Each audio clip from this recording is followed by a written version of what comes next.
We have to combat all forms of racism and religious discrimination in order to build more inclusive communities. Canada's better when we do.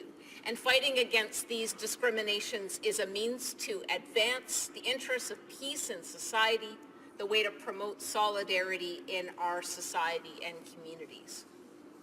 And I want to talk more than anything about people that are working in our communities to build that solidarity.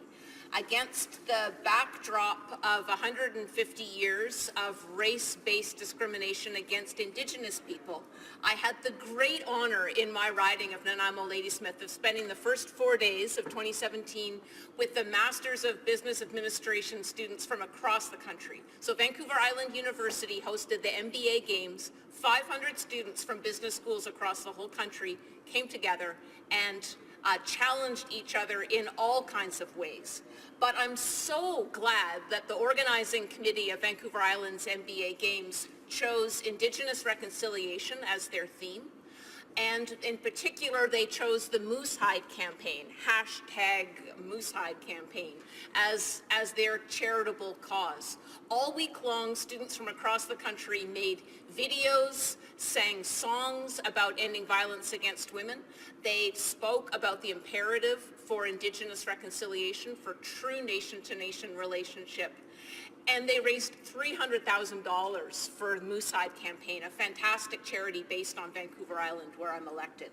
It was one of those great moments of knowing these smart, effective future leaders of our country, now from coast to coast, are informed, are engaged, are committed to this cause. That's what's going to change our country. That's what's going to bring real reconciliation, much more than a debate in this House. You can read about it in the Globe and Mail business section, carried this story January 6th of this year.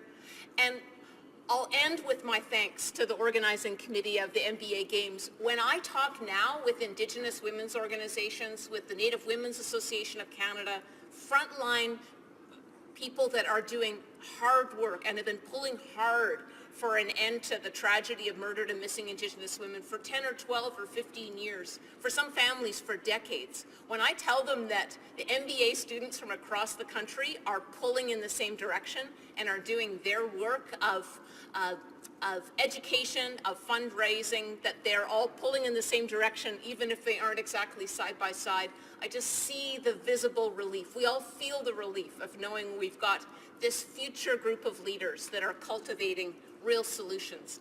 Thank you, Vancouver Island University. You're fantastic.